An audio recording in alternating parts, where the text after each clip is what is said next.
نیکیوں کے ذریعے سے آئندہ کی زندگی کو جو ہے وہ خوبصورت بنانے والا اللہ تعالیٰ ہمیں ایسے لوگوں میں شامل کروا۔ میرے مسلمان بھائیوں، جب ہم رمضان شریف کے اس مہینے کی قدر نہیں کر پاتے،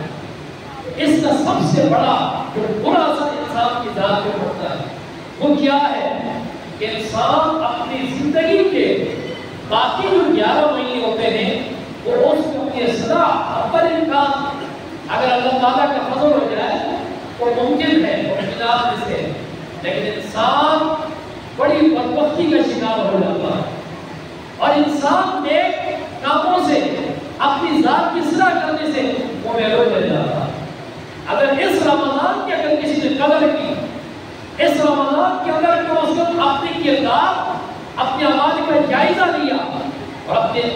کردار اور اعمال کے جائزے کے ساتھ اللہ کی بندگی اختیار کی، تو اس کا اثر یہ ہوتا ہے کہ اس قلب کے اندر معرفت الہی کے نور، وہ روشنی، وہ جگہ، وہ دل میں جب جگہ بنا لیتی ہے تو سال کے 11 مہینوں کے لیے اللہ تبارک و تعالیٰ ہماری زندگی کو خوبصورت بنا دیتا ہے۔ پورے رمضان کا اثر انسان کے بدن پر، انسان کے کردار و اعمال پر اس کا بہت بڑا گہرا اثر ہے۔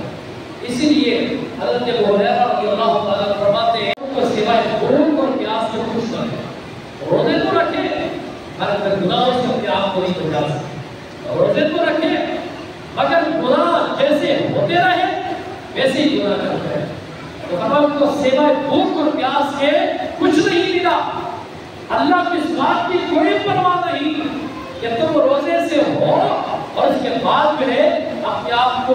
گلوئی سے، جھوٹ سے، غیبت سے، برائیوں سے، بدنگاہی سے، بدخلقی سے اپنے آپ کو بچا نہ سکتے۔ ایسے لوگوں کی اللہ کو کوئی پرواہ نہیں۔ اور آگے فرمایا کئی لوگ ہیں شب بیداری کرنے والے، رات کو جاگنے والے،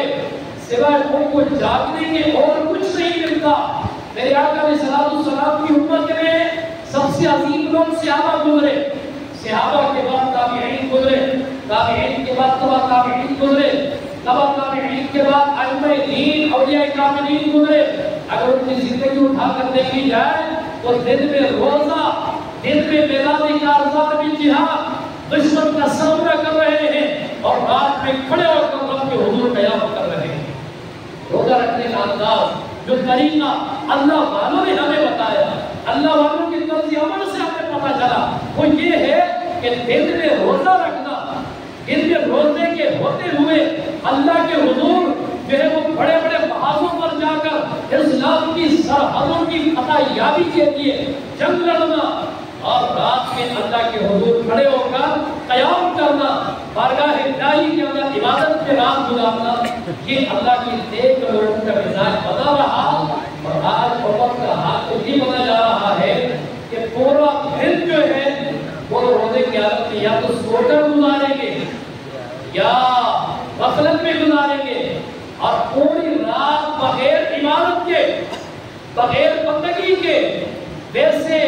بیکار اور نمو کاموں میں گزار دیں گے۔ اور اب تو یہ امت کا حال بنتا جا رہا ہے نوجوان طبقے کا کہ رمضان کی راتوں میں انہوں نے اپنی کرکٹ کو ایک فرض عین سمجھ لیا۔ آپ نکلے ذرا شہر کراچی کے گلی کوچوں میں شاہراہوں پر رمضان شریف کی راتیں آتی ہیں،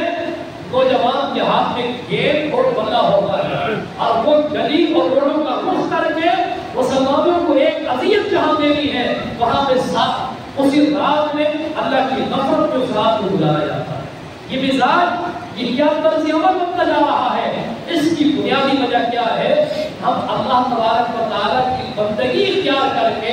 عبادت اختیار کر کے، قلب کے اندر جو نور، جو روشنی پیدا کرنی تھی، ہم اس سے محروم ہو چکے ہیں۔ ہم نے وہ ذائقہ، وہ لذت محسوس نہیں کی، اس لیے ہم محرومی کے ساتھ، غفلت کے ساتھ جو ہے وہ اپنے رمضان شریف کے دن اور رات کو اس طرح گزار رہے ہوتے ہیں۔ ام المؤمنین اللہ عنہا آپ فرماتی ہیں کہ ایک شخص جا کر حضور علیہ السلام سے پوچھا کہ ای الاعمال احب الی اللہ، یا رسول اللہ صلی اللہ علیہ وسلم اچھے اعمال اللہ کے نزدیک سب سے بہتر اعمال کون سے ہیں؟ تو میرے آقا علیہ السلام نے فرمایا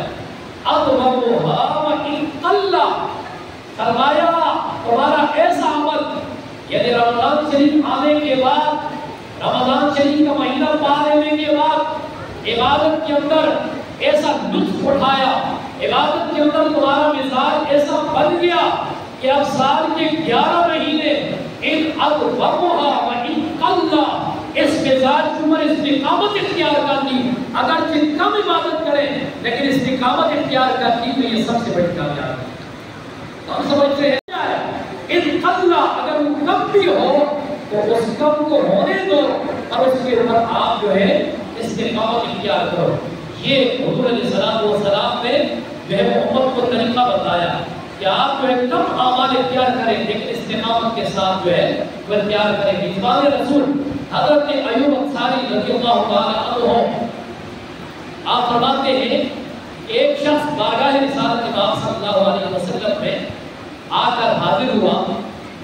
اور عرض کی یا رسول اللہ صلی اللہ علیہ وسلم مجھے کچھ نصیحتیں فرمائیں۔ آج امت کی جو غفلت اور نقصان کی ایک وجہ ہے وہ سب سے بڑی وجہ یہ بھی ہے کہ ہم لمبی امید رکھ کر نیک اعمال سے ہم جو ہے ہم نوافل پڑھ لیں گے، قرآن پڑھ لیں گے، عبادت کر لیں گے، لمبی امید کا کہ جو ہے وہ کل ہمیں ملے گا۔ لیکن میرے آقا علیہ السلام نے فرمایا لوگوں کل کی عمر کو امید بنا کر کہ ہم کل عبادت کر لیں گے، آج کے دن کو ایسے ضائع کر دیا۔ فرمایا وہ جب صحابی آئے اور حضور کی بارگاہ میں اس حضور مجھے کچھ وصیتیں فرمائیں۔ میرے آقا علیہ السلام نے فرمایا اذا كنت في صلاتك وصل صلاة مودع، فرمایا جب تم نماز کے لیے کھڑے ہوتے ہو، جب تم نماز کے لیے کھڑے ہوتے ہو، فجر کی ہے، ظہر کی ہے، عصر کی ہے، مغرب کی ہے، عشاء کی ہے، جب تم نماز کے لیے کھڑے ہوتے ہو اس خیال کے ساتھ کھڑے ہوا کرو کہ یہ میری زندگی کی آخری نماز ہے، یہ میری زندگی کی آخری نماز ہے۔ اور آگے فرمایا کہ وَلَا تَكَلَّمَ بِكَلَامٍ، فرمایا تَبْشِرُ، فرمایا کہ لوگوں سے ایسا کلام نہ کرو۔ وصیتیں فرمائی میرے آقا علیہ السلام نے، فرمایا لوگوں سے ایسا کلام نہ کرو، ایسی بات نہ کرو کہ اس بات کے کرنے کے بعد جا کر تم ان سے معافی مانگی کرو، اس سے جو ہے معافی تلافی کرنی پڑے۔ ایک طرف غلطی نہیں ہے پر جا کے معافی مانگ کی بہت بڑا اجر ہے، ایک طرف غلطی ہے پھر معافی مانگ کی بہت بڑا اجر ہے، بہت بڑا فضل ہے۔ لیکن فرمایا ایسی بات نہ کرو جو تمہیں مجبوری پر جو ہے لے جائے، تمہیں کسی کے قدموں تک لے جائے، تمہیں کسی کی گاڑی پہ ہاتھ لگانا پڑ جائے، ایسی بات لوگوں سے نہ کرو۔ اور آگے فرمایا وَأَجْمِعِ النَّاسَ فِي يَدِ النَّاسِ، فرمایا لوگوں سے تما اور لالچ کو ختم کر دو، تما اور لالچ کو ختم کر دو، مکمل طور پر اللہ تعالیٰ تمہیں غنی بنا دے۔